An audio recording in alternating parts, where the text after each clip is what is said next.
Mimi kwa jina naitwa Wilfred Mwankuga, ni mwenyeji wa Mbeya. Nikuja hapa miaka iliyopita mingi. Sasa nikana kiwanja Keko Molem. Kiwanja hicho mimi nilinunua kwa bwana Bili, Msinga Bili. Miaka hiyo ya nyuma mwanangu anajua tarehe nilionunua kwa huyo Bili. Kwa hiyo nikana kiwanja kile nakaa na kimiliki mimi. Sasa kaja yule mchungaji akasema, bwana mimi sina mahali pa kusalia, basi naomba mimi kiwanja hiko bwana nichukue. Nikamwambia sawa, kama mtanipa hela, akamwambia nitakulipa kwa vyovyote vile. Ndio nikawakaribisha. Kajua hao watu wa Mungu kumbe matapeli. Basi akaingia pale. Miaka hiyo mwanangu anajua miaka aliyoingilia pale. Kwa hiyo nikajaribu kudai kwamba sasa nilipwe, hamna. Kwa hiyo imebakia amekaa pale. Yule mchungaji kumbe tapeli, mimi sikujua. Senti moja. Makubaliano yalifanyika wapi wakati? Makubaliano wakati sasa ameingia pale, nikaa namwambia kwamba tuende tukasaini mkataba kwa wakili wa kuuziana, akakataa mara 3. Alikuja kama mchungaji, kama sina mahali pa kuuzia pa kusalia. Kwa mimi naomba unisaidie hapo, nitakupa hela baadaye ya mdomoni yake.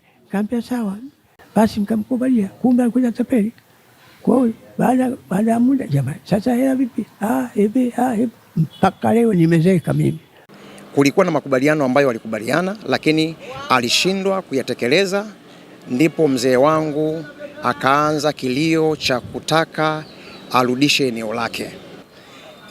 Mzee wangu alimwandikia barua ya kwamba hapa mimi sihitaji tena, naomba nirudishie eneo langu. Kwa mzee Wilfred Mwankuga Mwanjala, aliweza kuchukua hatua kupitia vyombo vya sheria hapa na pale, lakini haikuweza kuzaa matunda. Nilichukua hatua kwamba nikuwepo wakili wangu Advocate Mbamba, nikatayarisha kule mkataba. Akaambia sasa fomu ziko tayari hapa, walete wale ambao wanunua wasaini hapa kwangu. Sasa ndio nikawaita mara 3 kwamba tuende, wakakataa. Kwa hiyo wale hao ni kunidhulumu, hakuna kwa kunilipa. Serikali ya Mama Samia ni serikali sikivu ambayo haitaki dhuluma. Kwa mimi nataka kiwanja changu nirudishiwe bila matatizo yoyote yale. Atoke kwenye kiwanja changu. Mpaka hivi nimepikia uzee, toko nimepata nikiwa kijana mpaka sasa. Hakuja kwangu kwa nia njema, walikuja kwa kunidhulumu. Kwa hiyo watoke kwenye kiwanja changu. Ninaitwa Elisha Wilfred Mwankuga. Mimi ni mtoto wa kwanza wa mzee Wilfred Mwankuga Mwanjala. Ni mkazi wa haya maeneo ya Keko Molem toka mwaka 1989. Tulianza hapa tukiwa wapangaji kwenye nyumba ya marehemu Mwaijande, kabla mzee wangu hajanunua nyumba hapo bondeni kidogo toka kwa Singa ambaye naye ni marehemu hapo mwaka 94. Lakini hapa niliposimama ni eneo ambalo mzee Wilfred Mwankuga Mwanjala ndio mmiliki wa hili eneo na anayo hati ya hili eneo. Hili eneo lilinunua mwaka 1991. Yaani alitangulia kununua nyumba 94 kwa huyo Singa ambaye alikuwa kimiliki hili eneo hapa tumesimama. Ni kweli kama unavyoona hapa ni jengo la kanisa limevunjwa, ni kweli. Ni kwa sababu kulikuwa na mgogoro wa muda mrefu. Kwa kifupi sana, huyu mmiliki wa kanisa Mchungaji Poshe Msanga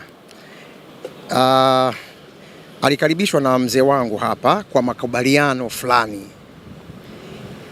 baada ya kukosa sehemu ya kuabudia. Lakini cha kusikitisha, huwezi amini, sehemu hata ya kubaliano moja ambao aliweza kulifuata ndio hasa msingi wa mgogoro ulivyoanza. Kulikuwa na makubaliano ambayo walikubaliana, lakini alishindwa kuyatekeleza. Ndipo mzee wangu akaanza kilio cha kutaka arudishe eneo lake. Na kipindi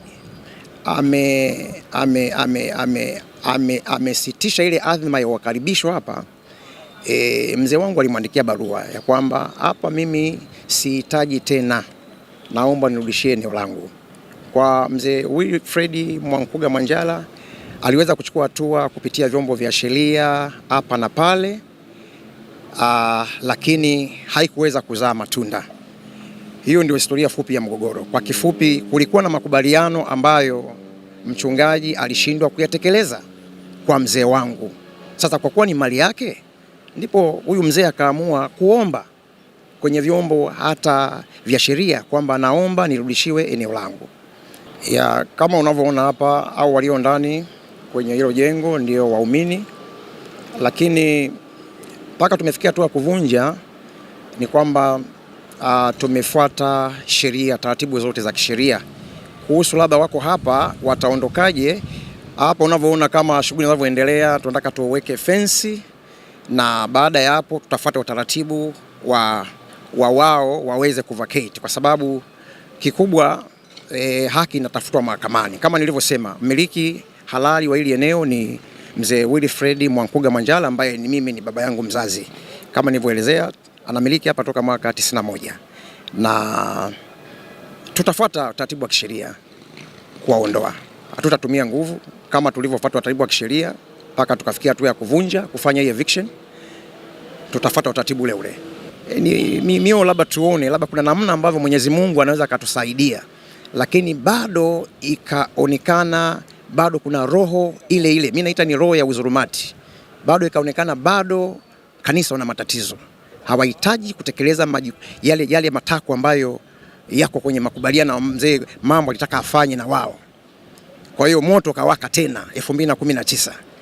Kwa hiyo tukaona sasa kumbe hata hatua ile ya kiungwana imeshindikana, basi tukasonga mbele na kuchukua hatua stahiki, na mpaka tumefikia leo hii kupata hiyo nafasi ya kuweza kufanya eviction hapa. Na kikubwa mimi nachoona waende mahakamani, Mwenyezi Mungu, kwa sababu tulipata maelekezo yaliyo mazuri na hatakuwa na hamaki yoyote. Ili zoezi lienda salama, lenye amani, hakuna ugomvi, hakuna vurugu. Kama nilivyosema, lilifuata utaratibu wa kisheria. Kwa hiyo lilienda vizuri. Kulikuwa na amani mpaka tumemaliza zoezi letu kama mnavyoona, na tunavyoendelea na utaratibu wa kuweka fence yetu hapa, basi tusubiri yanayofuata. Mimi kwa jina naitwa Wilfred Mwankuga, ni mwenyeji wa Mbeya. Nikuja hapa miaka iliyopita mingi. Sasa nikana kiwanja Keko Molem. Kiwanja hicho mimi nilinunua kwa bwana Bili Msinga Bili. Miaka hiyo ya nyuma, mwanangu anajua tarehe nilionunua kwa huyo Bili. Kwa hiyo nikana kiwanja kile nakaa na kimiliki mimi. Sasa kaja yule mchungaji akasema, bwana mimi sina mahali pa kusalia, basi naomba mimi kiwanja hiko bwana nichukue. Nikamwambia sawa, kama utanipa hela. Akamwambia nitakulipa kwa vyovyote vile. Ndio nikawakaribisha. Kajua hawa watu wa Mungu kumbe matapeli. Basi akaingia pale. Miaka hiyo mwanangu anajua miaka aliyoingilia pale. Kwa hiyo nikajaribu kudai kwamba sasa nilipwe, hamna. Kwa hiyo imebaki amekaa pale. Yule mchungaji kumbe tapeli, mimi sikujua. Senti moja. Makubaliano yalifanyika wapi wakati? Makubaliano wakati sasa ameingia pale, nikana mwambia kwamba tuende tukasaini mkataba kwa wakili wa kuuziana, akakataa mara 3. Kwa hiyo ndio mwisho pale sasa. Kwa ikawa sasa, maana alikuja kama mchungaji, kama sina mahali pa kuuzia, pa kusalia. Kwa mimi naomba unisaidie hapo, nitakupa hela baadaye ya mdomoni. Kaambia sawa. Ni kama vile mwanao kama Muislamu shehe akija utamkatalia, unajua ni shehe. Basi mkamkubalia, kumbe alikuja tapeli.